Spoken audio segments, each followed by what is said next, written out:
Welcome, guys. How are we all? All made a bid for recovery after last night, have we? Not too many sore heads? No? All good? Okay, let's get kicked off then. Good morning, my name's Shane Westcott. I'm an alcoholic. Wrong meeting, sorry. Well, we did Tech Ed last week in New Zealand, so 2 Tech Eds in a row is certainly something that might send you to those sort of meetings. My name is Shane Westcott and I look after technical for AppSense for this region. My partner over here is Jacob Mora. He's partner at work. We don't actually live together or anything like that, just partner at work. We are pre-sales consultants and our job is to show people what our technology does and then go in and assist customers to get some value from it.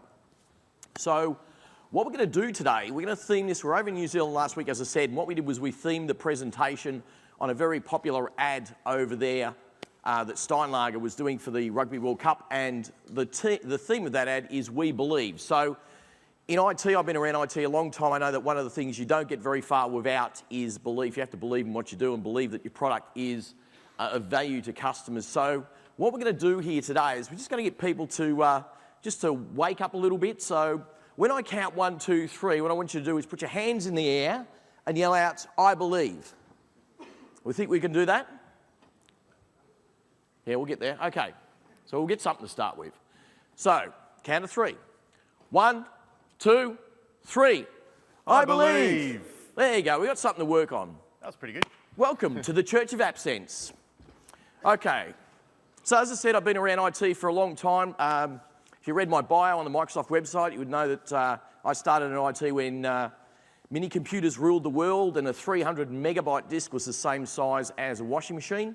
Anyone else around from that era? Any other dinosaurs in the room? There's a few other dinosaurs there. You had to be more of a mechanic than an IT specialist back in those days, but it was good fun, and it still is. So what we're here to talk about today, we're here to talk about one consistent user experience, across from PC to VDI Desktop. We're going to talk about how we've got to where we are in IT, and then what we're going to do is show you some cool demos on some solutions on how you can provide that consistent user experience across a range of different types of desktop setting. So hopefully people will have a bit of fun and learn a little bit along the way as well. So let's get kicked off.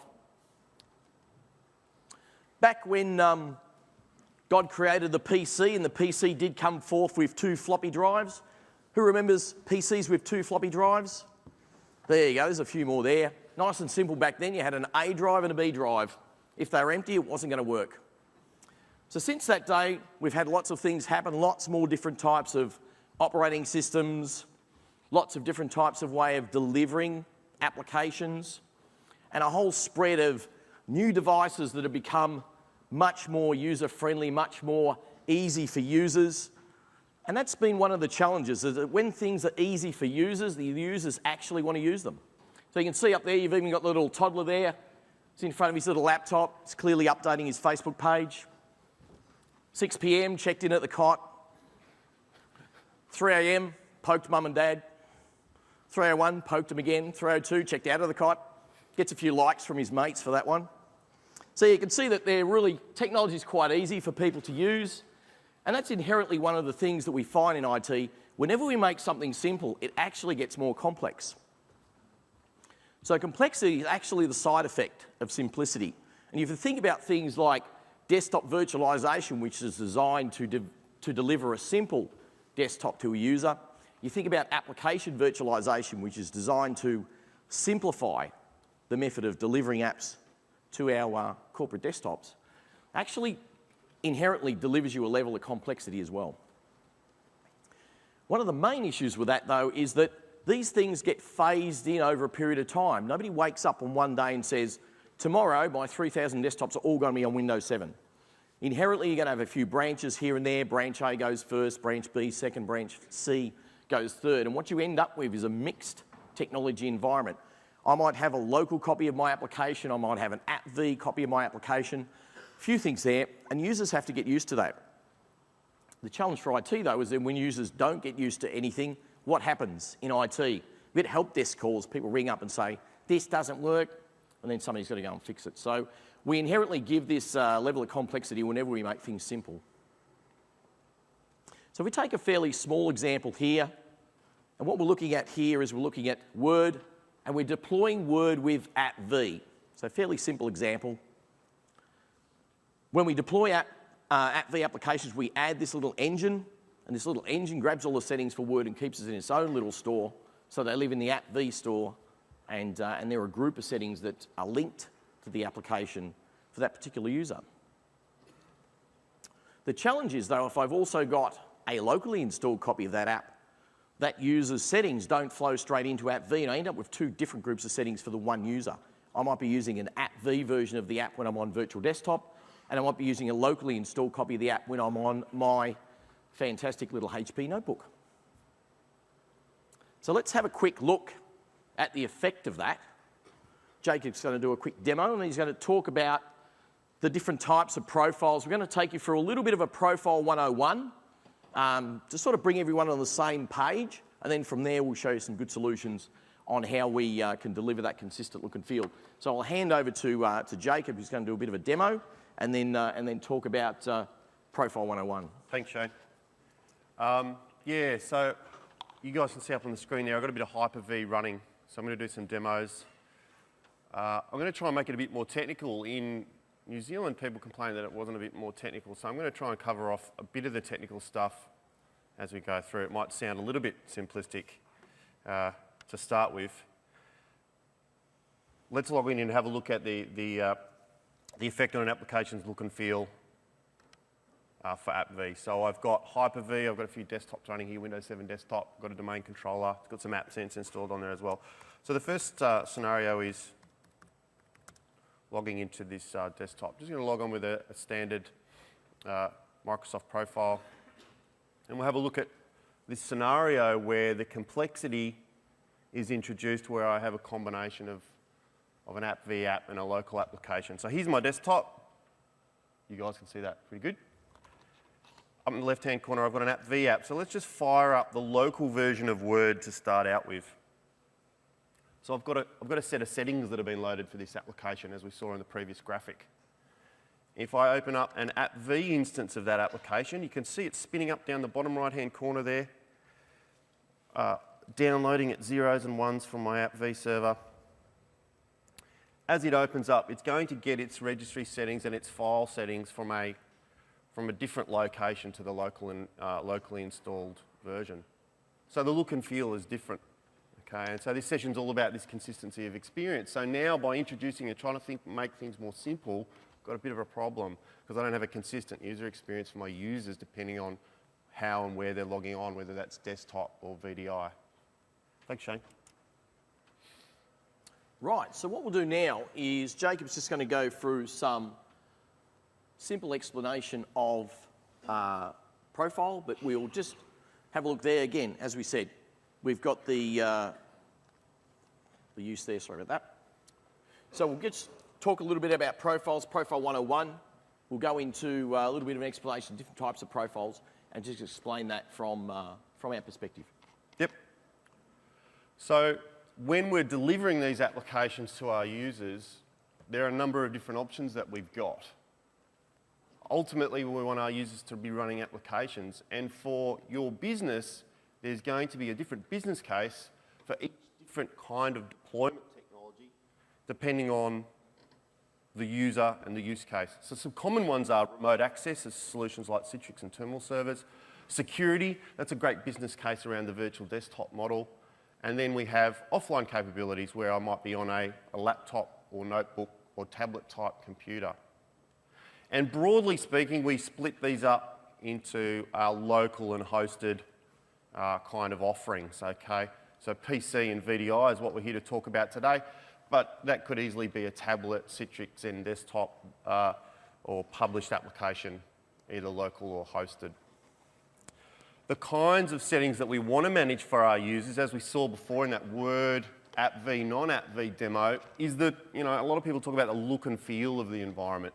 And we break that down into these kind of core fundamental categories. The settings for our apps, our workspace settings or our shell settings, if you like, the different files and folders for that user. So they need to access their data, their My Documents, etc. And other kinds of settings like Internet Explorer, which are IEs embedded into the operating system. So it has challenges around how we can manage those settings as opposed to other applications like Microsoft Office, etc. If we dig in a little bit deeper and look at how and where these settings are stored, and this is going to be kind of really fundamental stuff for a lot of people in this room, is we have a registry and we have a file system.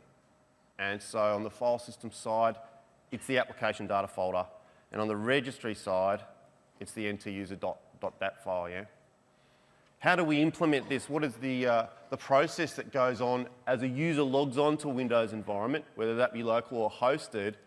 How do those settings come down? Well, in the case of a Microsoft local profile, which is the most common way of getting access to my user settings, I log on, I go and authenticate on the domain, I get a token, that enables me to log on, and you can see in that graphic there, we take that nt-user.dat and we take that app data and we load it in and the user gets their settings. If we want to try and make a consistent experience across different kinds of access methodologies, we're going to maybe be looking at roaming profiles, which is a solution that Microsoft have had around since the NT4 days, and very similar to a local profile, but this time this nt-user.dat information and this app data information is hosted on the network. We authenticate, we grab a token, we log on, and that stuff comes down from a network location. We also have in the Microsoft world mandatory profiles. Okay? It's a way of managing a profile and trying to overcome some of the challenges that we might have when we've got users accessing multiple delivery platforms. And in the past, when we think of things like terminal servers and Citrix servers and XenApp servers, we may have TS profiles or mandatory profiles to overcome some of the management options and, the management challenges with managing those profiles on those platforms. But this time, the profile is a read-only copy of the user's registry and the user's app data. So when a user logs off, we don't retain any of those challenges. So while not great for consistency of experience, like a roaming profile, it has some great advantages in the management of that being read-only, so not bloating, not prone to corruption, that type of thing. Yeah? If we look at the roaming profile and compare that to local, well, we get that consistency of experience in the roaming profile world, but it's prone to bloat, it's hard to manage. In a local profile, the advantages are, well, it's awesome, it's quick to log on, do I have last right wins issues? No, because I'm local to that device, but I can't roam around with a local profile, right? So taking those core fundamental building blocks of the Windows operating system and how we manage the settings, we now need to think about, well, how can we actually take those technologies and enable us to get consistency experience? So Microsoft have what's called the user state virtualization methodology, if you like, and they've got white papers on their website. You can read all about it. What it takes is a Microsoft Windows roaming profile. We do a bit of folder redirection on top of that to make our data available, and then we can implement offline files and folders for offline devices like for PCs and notebooks. Yeah. Microsoft have some additional built-in features. We've got the user profile service in Windows 7. The offline files and folders have improved as well in Windows 7 with some kind of synchronization, time synchronization benefits, some benefits around the block level data replication. And they also have their user state migration tool, which is a tool from taking the user settings, this consistency of experience from one device to another device, but it's not going to dynamically do that, between desktop VDI. It's incompatible with that type of consistency experience. We'll have a look at what folder redirection is, and again, I know this is quite simple for a lot of people. It's splitting apart the contents of the user setting and the user state into the registry, app data, and then taking some of the contents of that profile and sticking it onto a network share so that administrators, people like you, can then have manageability over that data for whether it's archival purposes, all right, or backup purposes, whatnot. Okay. So folder redirection is just a facility within Windows, and you can see on the slide there, we can go and we can explore where our folder redirections are happening by drilling into the registry and into that path. When Microsoft introduced Windows Vista, they introduced the V2 profile. So while we can do user state virtualization and we can do folder redirection and we can implement roaming profiles, well, if I want to go between operating system platforms, I run into a bit of a challenge because Microsoft have now changed the folder redirection locations. They've changed some of the hard-coded paths within that profile, and I immediately hit a bit of a challenge. The contents of that profile is, some things that we can store centrally as we've gone through these user data, these user folder locations, as you can see up on the screen, and things that are still kind of linked to the PC. So even though I might be doing user state virtualization, my offline files cache is stored on the PC and my app data local locations. And translating between Windows 7 and Windows XP, due to the V1 and V2 challenges that we have, you can see down the bottom there how Windows and how XP and how Windows 7 has different locations. And we'll be doing some demonstrations later and showing how we can overcome some of these V1, V2 type challenges. I'm going to give you a quick demo here. Let's flick over to my demo screen. So we've talked a bit about mandatory and roaming profiles. And so for the people in the room that don't know, let's just have a bit of a look at how they work. I'm going to jump out of here and I'm going to go into my domain controller. So people that don't know, let's go into my users tech ed on my domain controller. I've got some users here. These are the users I'm using to do my demo. Very quickly, mandatory profile. My profile path, just like a roaming profile, but you can see here I'm pointing this at a C drive location. Mandatory profile is read-only. I can't save any changes back to it, so I'm just going to store it on my C drive so I can get a fast log on. I'm just going to load those registry keys up. I'm just going to load that up data up. It's going to have a core set of base settings.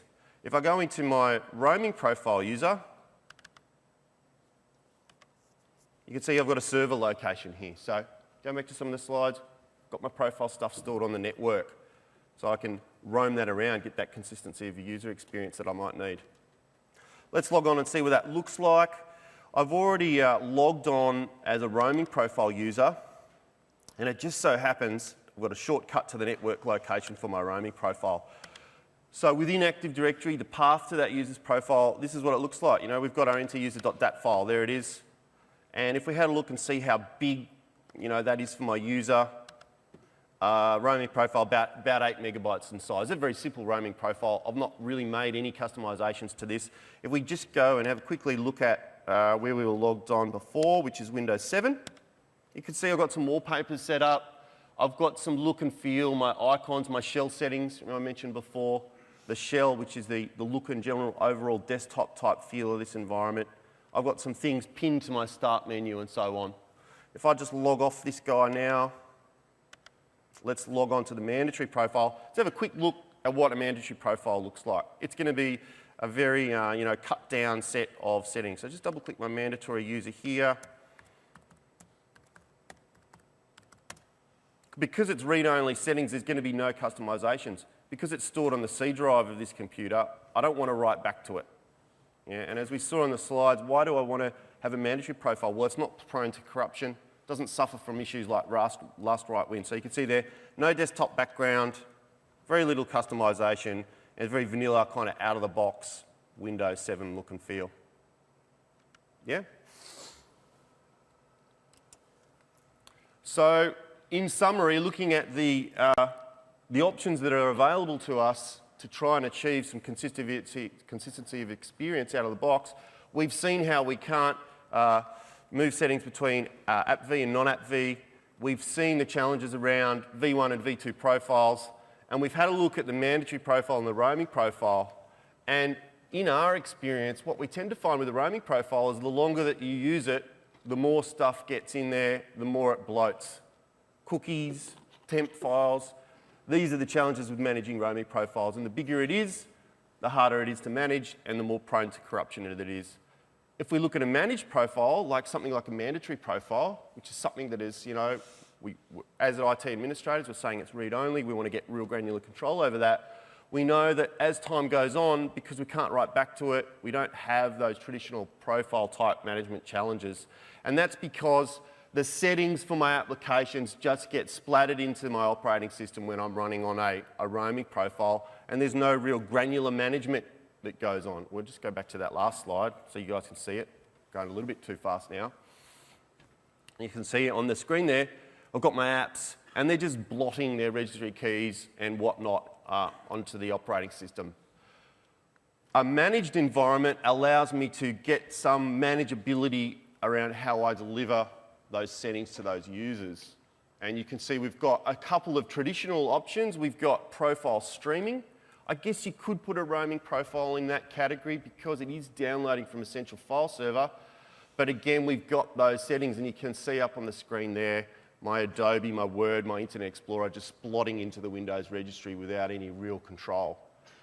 Profile segmentation, which is a very popular way of managing profiles. Citrix have a profile segmentation technology. If you've ever done any terminal server work, you would be looking at things like the Flex Profile Kit, which is taking each individual application and stripping out of enter user and app data, just the settings that you need for that, for those applications, so that you can deliver them desktop, terminal server, VDI type scenario, and achieve the benefits of a managed profile, and that is consistency of experience. And consistency of experience is consistency of logon time, yeah?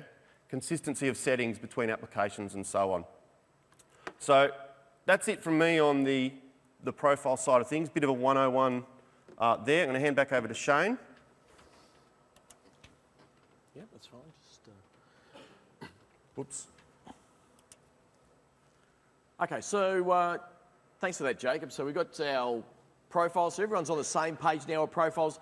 For a yo-yo, quick question. Not many of these yo-yos left. We've gone for about 500, I think, this few days. For a yo-yo, who can tell me the two different types of a mandatory profile? Mandatory and super, whoever that was in the front there was first. Yes, you were the white thing. I won't throw it at you because I might knock your head off, but come up and see me afterwards. You can have a yo-yo. Very good. Mandatory and super mandatory profile. And if you want to learn more about them, you can come and talk to us after the presentation down at our stand. Now, we've shown you what the challenges are. We've talked a bit about why things are getting more complex every time we simplify things. We're getting more complex, and what we really want is that one consistent look and feel for the user. Now, quick, simple story. You see the heading there, user virtualization, and we're the ones that basically coined this phrase, and we're driving it through the market. I was doing a discussion with some technical people not that long ago. Plenty of time for a story, isn't there? Quick story. Yeah, plenty of time for a story. Okay, quick story. Doing some work with some guys in IT, and they're technical consultants, like I'm sure a lot of you guys are. And as I explained to them, I've been around IT for quite a while, but about 16 and a half years ago, I went for a job interview. This guy flew me up to Sydney, and he said, "I'll give you a demo of what we're looking to get you to do." And what he did was he dialed in over a dial-in modem. Everyone remember dial-up modems? Yes, I'm sure you got those sounds tracked in your head when you got in those bulletin boards and stuff. Anyway, dialed in for a modem, dialed into a PC, kicked off a database product, and did a sort, and it took about 2.5 minutes to go through. Just pretty crap. So then he disconnected, he dialed into another modem, did the same sort, same database. This time it took about 3 seconds. What he was using on that PC was a piece of technology called Citrix. Now, as I said, this is about 16 and a half years ago. I used to work for the guy who brought Citrix to Australia, and I could see from that was something that people would get benefits from, because as I could see the market changing, more people want to work from home, more people are going to be providing remote services. So I got involved with that company, and I've been able over the last 16 and a half years to make a living out of knowledge around that part of the IT industry, the Citrix world. User virtualization is going to be the next big thing. If you're in IT and you want a job in 3, 5, 10 years, you're going to have to know about user virtualization. More people are going to be deploying AppV. More people are going to be deploying virtual desktops. More people are going to be rolling out RDS and internal server and Citrix environments. And all of that requires a user virtualization layer to get this consistency. So the next section we're going to talk about user virtualization, just go over what it is, how it fits, and then we're going to do some cool demos and show you how our solution actually works and get that all humping along. So what is user virtualization? It's actually a technology layer. It's not a feature. It's not a little bit. It's a layer of technology. It's just like desktop virtualization or server virtualization is another technology layer. It allows the user experience to be portable and consistent.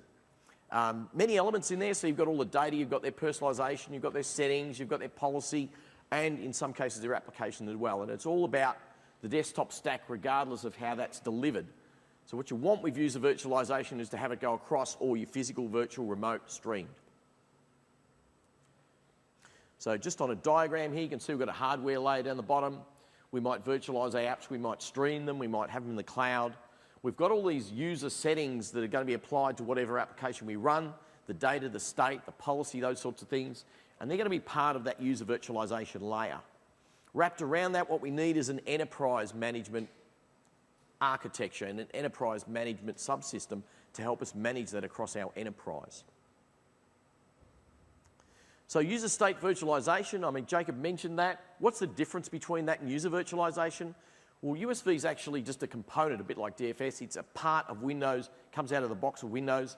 Combination of things like roaming profiles and folder redirection. It's been around for years, and it's got one distinct purpose. It's just there to roam the user settings. Okay?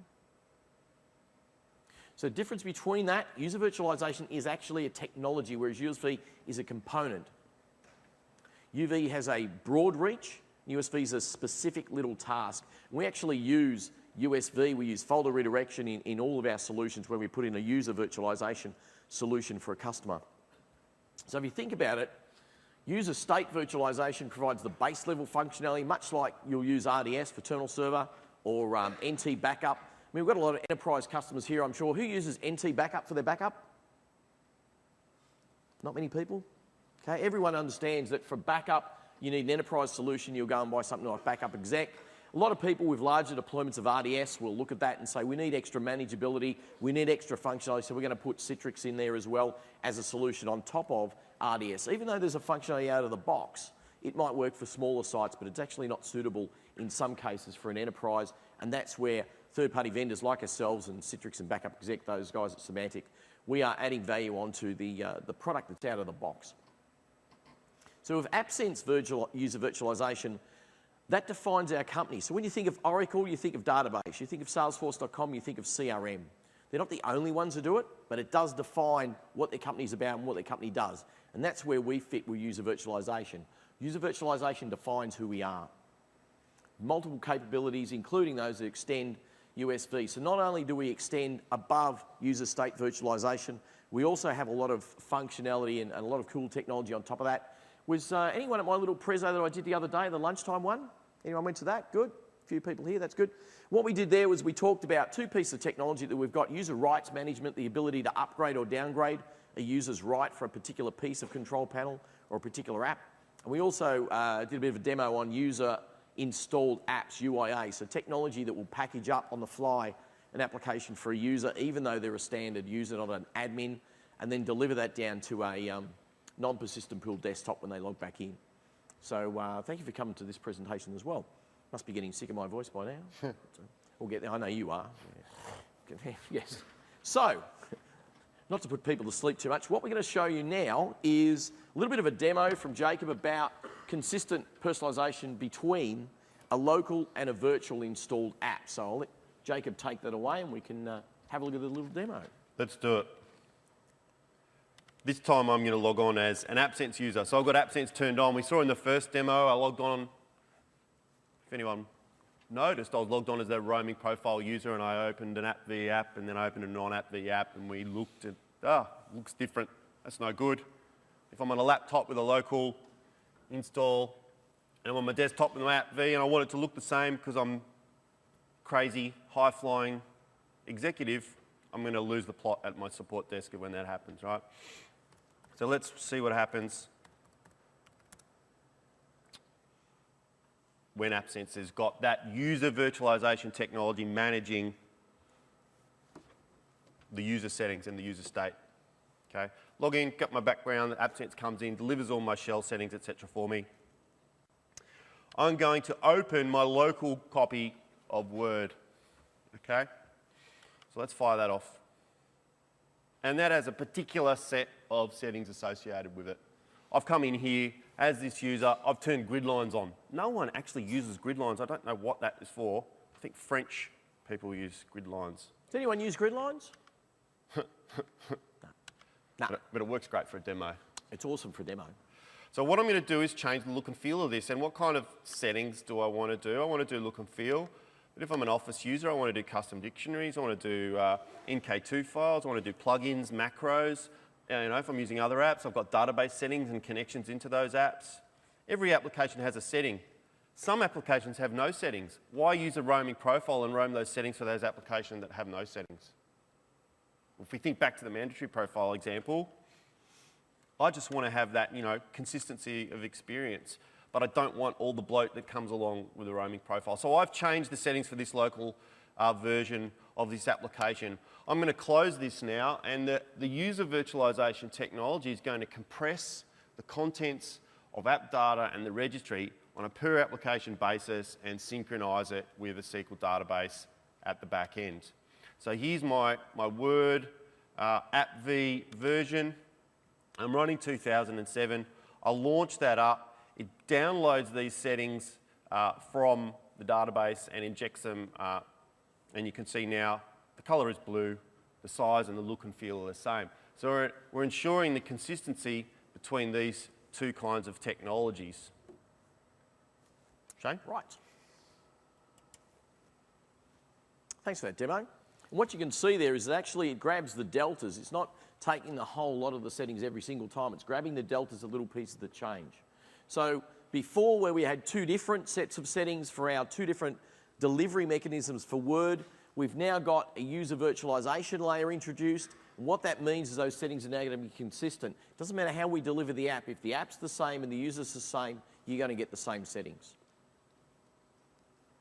So what we'll do now is a couple of cool demos, and what we've shown you is different delivery mechanisms of applications. What we're now going to show you is our mechanism to provide a different personalisation or consistent personalisation between different versions of the operating system.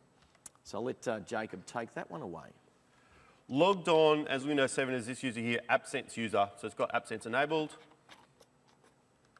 Just so happens that I've got an XP running on Hyper-V, and I'm logged on as the same user. So here I'm the same user, and I'm logged on to two different operating systems. Now, if we think back to some of the scenarios we talked about at the beginning, if I'm transitioning to new technologies, so a lot of organisations will transition to Windows 7. They may have Windows 7 VDI and Windows XP local. And we think about when Windows 8 comes out. We think about you might decide to deploy AppV for a small percentage of your applications across a small percentage of your workstations, and you may decide to have non-AppV for your laptops and the rest of the organisation. So this is this multi-platform type environment. So I'm going to open up Microsoft Word in here. You can see I've got some settings. I'm just going to jump back into Windows 7 and make sure I've got no Word open, because what I'm going to attempt to do is take some of these settings from XP across to Windows 7. So let's do the good old grid lines. Let's go in and do the options. Let's go to black. And let's add some elements into our custom dictionary here. So I've got some words up on the screen there. They're all spelt incorrectly, but I want Word and Office to recognise them as being spelt correctly. I make some changes. I shut my application. Yes, I want to save the changes. I get this delta checking with my SQL backend. I get this compression. I get it going over the wire. And when I log on to Windows 7, what I'm going to find is I'm back in black again, and I open up my document, and you can see those custom dictionary changes have come across. So now I'm enabling a single look and feel irrespective of the operating system. I've brought my custom dictionary over. Don't I have a challenge with V1 and V2 profiles? I thought I did, but clearly I no longer have that challenge because I'm running a user virtualization solution from AppSense. Okay, all right, let's take those settings back again. Let's add the rest of these guys to the custom dictionary. We've got a couple more custom dictionary entries. Let's do something like resize the size of the screen. So now we're going to take those settings back to XP. Yep. Right. because Shane, as I said before, if you were listening, I'm running I think I was asleep. Windows 7 on VDI and I'm running XP on desktop. This whole session's about consistency between desktop and VDI. Right. You'll get there. I'll get it. I'll get it. I believe, anyway. So we're back on Windows XP. We open up our Word document. And the real challenge is our bad spelling, and you can see those dictionary changes are there for me on Windows XP. The cool thing about AppSense there, though, is it doesn't just end there. It's just not a profile solution. There's a whole bunch of enterprise class features for me to manage all of this stuff on the back end. So one of them, for example, is our snapshotting feature. We're going to snapshot that user state. I'm going to keep a backup of it. So I'm going to go into I'm back in my domain controller now, and I'm clicking around quite fast. I'll try to slow it down a little bit. I'm going to go into my AppSense profile management console. So I just brought that up on the screen there now. You can see I've got 2 users in there because I'm just doing a demo. If I was running this production, I'd have my first level, second level guys be able to search on any of my users, view all the information, application settings for my users. So I'm logged on as AppSense user. Let's drill in there. Now you can see I've got my user virtualization settings per application. And what I want to do is go back to a previous set of settings. So on this archive report, you can see I've got expanded out down the bottom here a little bit. Microsoft Office 2007. And for each archive that I have, there's a time and date stamp attached to that. So let's go ahead and roll this user back. So you can think of an angry executive, as I mentioned before, ringing up the service desk. How come my settings aren't available to me? That shouldn't be the case. Oh, well, they're not. They've lost them. Okay, well, when was the last time it was working for you? And we're going to roll that guy back to a previous set of settings. They've rolled back. So the next time I launch, let's go into Windows 7. Next time I launch Word, I'm going to have my old set of settings. And I'm going to take a punt and say that my custom dictionary is going to have all of these these words, they're now spelt wrongly again. Because I've rolled back before I added them to the dictionary, yeah? So that's pretty cool. I think that's pretty cool. Yeah, I think AppSense is pretty cool stuff. So you guys starting to believe out there? Yep. Can I have a consistent desktop, Shane? Yes, you can. Oh. I believe you can. The next thing we're going to have a look at is, well, that's nice and I like those features, but this AppSense stuff, it looks like it's hard. How do I set this up? So we'll have a look at personalising an application. So we're going to do a new application. Yeah, we're going to add a new app. So as I mentioned before, why manage the apps that don't have any settings associated with them? So what we do in AppSense is we start off by saying, we won't manage any of your apps. You need to tell AppSense which apps you want to manage. Less is more. The less apps I have to manage, the smaller the profile, the more robust it's going to be, the more consistent my logon times are going to be, and I'm going to get all these nice enterprise feature type benefits. So I'm going to log off. But do I have to know all the settings that app needs? No. No?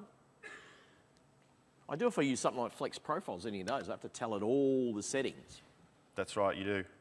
So AppSense is going to come out of the box and automatically manage some of the settings for those applications. So if we have a look in our profile console here, this is where it gets a little bit more technical. And I'm hoping that the technical people in the room will understand this. We've got what's called our global includes and excludes. So you can see up on the screen there, I've got 2 lists. The top list, any process that touches HKey current user software, AppSense is going to manage that. It's out of the box, you can grab it. Most applications right there, right? There might be the odd 1 or 2 that don't. And I'm going to exclude any of these other registry keys. Now, yeah, I don't want to manage any, I might have an app that's touching these kind of other keys here, but we're not roaming profiles. We want this granular, managed, consistent experience. Same thing for my folders. We talked about the V1 and V2 profiles, and Microsoft actually have their classes ID locations, CSIDL. And so AppSense translates these folder locations by referring to the CSIDL path. So you can see there, AppSense is going to include anything that goes into this app data location. And on a V1 and V2 profile, they're different. I'm going to go and add a user app now. I think we'll personalise Notepad. I use that one every day, so that's good, yeah. Here's that enterprise app. It's an enterprise app. It is. I'm just going to add the executable. Everyone out there use Notepad? Yeah, there we go. Good. See, lots of users, mate. Popular app. I've upgraded to Evernote, but Right. that's just me. I've got the option to specify what operating system I want to tie this to. So in some instances, I might not want to roam the settings between operating systems, but I might be doing a bit of app V, so I still want to manage that, or I just still want to manage my legacy apps as well as my new apps, and I can pump in here a application version. What we're just going to do is we're going to accept the defaults across any version of the operating system. This now appears in my list of apps. I need to go down to my production group, and I need to tell AppSense, hey, manage that app. And you can see here I've got a list of apps that I've already got being managed. So I'm just going to add an app here, in for Notepad, choose that from my list. Next time this user logs on, it's going to say, aha, I've got a new app for you to manage. So let's do that now. And you're managing Paint there as well. Paint's one of my favourite apps as well. I know. Anyone here run Paint? Yeah. Snag it. Snag it. Fine, Paint, mate. Snippy, whatever. So for the people who are thinking, oh, what's going on here? I'm going to log on. I still need to authenticate in the domain and get my token. My AppSense virtualization agent technology that's sitting in the background there is going to go and talk to my SQL database and say, have you got any new apps for me to manage? It's going to download a list as an XML file. And now it's sitting and waiting for me to launch those applications. So let's run up Notepad. I hope I added it to the right group. We'll soon find out. We'll soon find out whether your demo bombs and crashes or not. It's always good doing a live demo, isn't it? Let's change the font. So what I'm doing now, I'm just going to change some settings. You know, I want to see some settings in my AppSense database. I'm going to change the font, and I'm going to resize this application. And just like the demos that I've done before, all I need to do is shut this application now. Do I want to save changes? No, I don't. Takes those registry keys, takes the contents of app data, compresses it, sends it to the SQL database. Go back onto my domain controller, back into my profile tool, back to my list of applications, have a look at my apps there, and lo and behold, there it is. Here's Notepad, and I can go in and edit the registry for Notepad if I'm a real geek, and you'll see AppSense has just automatically detected the registry keys for that app. You see there's some options around font and window position, which are the two settings that I changed when I launched Notepad. So pretty easy, and in my opinion, pretty cool. But when we start to scale up and out to our larger enterprise deployments, and we've got hundreds of applications, sometimes things can get a little bit complex. So we've got a dedicated tool in AppSense for listening and learning and what's going on your desktops and on your environment. And we call it Configuration Assistant. It's this bad boy here. And I'm going to connect into my database. It's asking me to authenticate on my database. And it's going to give me a whole list of every application I'm running, the number of unique paths that those applications are talking to within user profiles. Have I added any exclusions and so on? You can see there, big green tick. Yep, I've got data being collected. I'm going to go full screen on this so you guys can make it out. And we'll just have a quick look at some of the data that AppSense can collect for us. So at the moment, it's showing us the most popular registry keys in our environment. What are the ones that the apps are using the most? And you can see the Office common ones are at the top. The coolest one that I like is, or there's two cool parts of this that I like, is the application registry usage. So I've got a list of my apps. Here's FileZilla. Here's my VLC player. If I go to an XML Notepad, I go to Adobe Reader. So I'm going to drag this up so you guys can see it. It's giving me my registry keys, and over on the right-hand side there, AppSense is telling me, did that app read or write to that app? To that key. Yeah, to that key. Sorry, Shane. Yeah. That's right. So I mentioned before, don't manage that app if there's no settings for it. Well, how do I figure that out? How do I know there's no settings for that app? So I could come in here and I could see, well, it's not writing to that registry key, it's just reading from it. Therefore, maybe I don't need to manage those settings and I could get this granular, very granular control. Another cool thing is what we call application pairing. And I just like this because it's got colours. I like colours too. Hey, do you know I have something in common with the configuration assistant? What's that? I had a guy call me a dedicated tool the other day. Don't know what he was meaning, but anyway. So this, here I can see applications that have commonality around registry key and file system paths and locations.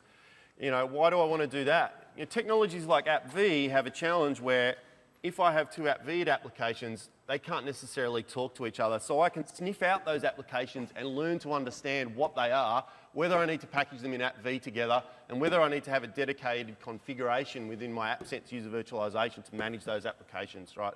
So this tool is there figuring all of that out in my large deployments where I've got hundreds of applications.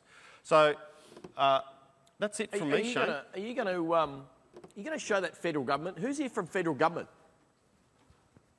Anyone understand the term Agimo? Yeah, I hear a few groans in the audience there. Well, I'll tell you a little story. For people who don't know, Agimo is a, let me get this right, it's a set of settings, group policies that federal government wants you to apply to Windows 7 Desktop when you roll out. And we do a lot of work with federal government, and we also, part of our policy side of our product, which we're looking at now, has the ability to grab things that you would normally do in group policy, but for whatever reason you might want to do them a different way.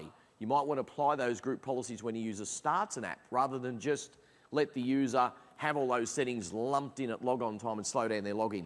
Now, when you put lots and lots of group policies in, you inherently sometimes, not all the time, but sometimes, slow down the login process. So we had some of our mates in federal government say, can you sort out this Agimo policy? So my dedicated partner, who I don't live with and don't sleep with or anything, Jacob here, he sat down for a couple of days and typed in all these Agimo settings into AppSense, and we now have an AppSense configuration which you could push out to a PC, and voila, it's our Agimo. All the settings get applied in parallel so they run nice and quickly. So let's have a quick look at that. You want to show us that? Up on the screen at the moment, and the main business driver for this is I've got a standard set of settings that I want to deploy for a whole bunch of desktops and computers, but I've already got a massive, complex Active Directory environment, and if I go and pump all of these in here, I'm just going to add to the complexity of that. So what we're doing is we're saying, well, let's now manage that as a part of my user layer in my user virtualization solution, so that I can just push them and deploy them down to my desktop and keep it out of, you know, these are an enforced set of standards, I guess, for want of a better term. I can just push them out and deploy them and know they're down there, but I can still do my day-to-day management of Active Directory without, you know, kind of interfering with these policies. So you can see here, if anyone's ever seen the document, I've got a whole bunch of internet browser settings. And for a yo-yo, how many pages are in that document? Lots? Come and get a yo-yo after the thing. But I think it's about 126 pages or something like that, but lots is close enough. Yeah. So that's it. I don't think we need to drill too much detail into this. No, I think that's good. People want to have a look at this. We're happy to show them on the stand. Yeah, come to our stand afterwards and we'll show you. If you want to drill into that and have a look at... The good thing about AppSense is you can rename the nodes whatever you want. So you can actually rename the nodes to reflect the document, and then whoever's read the document will know where particular settings are in the node. And also people who do a lot of group policy stuff into AppSense will also tend to rename the nodes in AppSense to reflect their group policy names, so that they know anyone who was able to manage the group policy is now able to manage it under AppSense. Okay, so let's just click back. What's the delegation model like in terms of, admin rights or delegating parts of your console? Parts of your console so that people can do that. There is a, in our management center, there's a full object-based security model in that. But if you want to come to the stand, we'll have a talk about that. So just in summary, we're just going to summarise a little bit, and then of course we've got to see who believes and who doesn't now. We've been at the Church of AppSense for an hour. Let's see who believes. So what we're talking about is managing users rather than devices. The complexity comes in from the users. The users want particular devices. Back in the old days, they had one PC, their apps, and you said, go away, don't place a support call. These days, they're coming in with all their different devices, and they want that level of consistency. It's got to be user-centric. You can't do device management, device-based management in the future. It's all got to be user-centric. because it's all going to revolve around the user, not the particular device they're coming in from. We're going to manage the whole user as well, not just a few little bits. We want to make sure we get the whole user's environment managed. We want to make sure we capture that policy. We want to get their rights, their personalisation, their settings, their favourites, all that sort of stuff. We've got to grab the whole user and manage it across the whole platform there. So, a couple of track resources there, AppSense homepage. We're here at TechEd. If you want to leave this session, come straight over to the stand. If you haven't been scanned, you haven't filled out a form, go in the drawer for our user experience. We're going to be drawing at lunchtime, so you don't have very long to enter. But let's see if we can see who is now a believer after you've been in the Church of AppSense. So I want to count to 3, hands in the air, I believe. 1, 2, 3. I believe. There we go, we've got a few more, that's all right. A couple of housekeeping things. Please, when you touch mouse, complete your eval session. You're going to win a touch mouse. I'm sure Microsoft's told you that before. So please say nice things. They might invite us back again. If the jokes were crap, please don't say that. But hopefully you enjoyed that. And again, you'll be able to download this, your code reader things. Anyone get the one that was at the kebab shop last night? The chick at the kebab shop had one of those tags on it, but you had to buy a kebab to get the scan. So I thought that was quite funny when I bought a kebab. And you'll be able to get this presentation. You can download it from the builder in a few coming days. As I said, if you've got any questions, come up and ask. We've finished a little bit early. We've finished a little bit early, so if you've got any questions, feel free to ask them, and we'll be happy to take some questions. Those people who want a yo-yo, come and get a yo-yo. Yes? What about Citrix Zen apps? You know, you showed app V. Yep. What about Citrix Zen apps? So fully supports Citrix Zen app, fully supports Citrix streaming, published apps, AppV. 32-bit, 64-bit. I think we could be moving to hosted app, Yep, app V app, yep, Zen app. yep. You get the same experience. Absolutely, exactly the same experience. Exactly the same experience. Gives you a single point of management now for those users as well. So consistency experience is one thing, but also from an IT perspective, that's great for the users because it looks to them, but what about me as an IT department? What do I get out of it? It means I now go and manage them in one place, one spot to manage my users. Any other questions? Yep.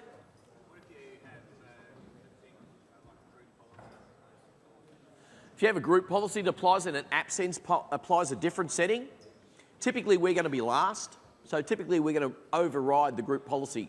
The group policy will come in at logon because that's your only trigger. The AppSense policy might come in at logon, but we might also use the AppSense policy and apply it at start a process, stop a process, disconnect, reconnect, session connect, those sorts of things. So typically what I've seen is that when AppSense has got a policy setting that's the same as a group policy, ours will override the group policy. You wouldn't want to have both. You'd want to have one or the other. Yep. So we have a lot of customers that still use group policies. We don't say you have to use AppSense for group policies. You might have spent 3 years reshaping your domain and spending a lot of time on those policies. You don't want to lose that effort. So it's really about the business value. You know, if you want to do a template of policies that, you know, the desktop guys can't see or touch or feel, you've then got a core set of policies that's running in AppSense. So sometimes we get a combination of both. But you certainly don't want to have the same setting in both, because then you'll have that who's going to win issue. It's something I'd rather not have to worry about. Indeed. Yep. So you can set up a default template that when a user logs on the first time, they get all the default settings. Yep. And that would typically be in a mandatory profile, might be the mandatory profile, might be the default profile that gets copied in. And then from that, you will then use AppSense to, we have a layer on top, that user virtualization layer where their real settings live. Because if you think about it, we just want a profile to log them in as fast as possible. You can't log into Windows without a profile, but what you don't want to do is you don't want to have a really long login time because of the profile. So we'll typically give users the fastest profile to log them in, knowing that that customization is in AppSense anyway. It's nothing to do with a profile. So we can get them in logged in really quick. We can keep their customizations.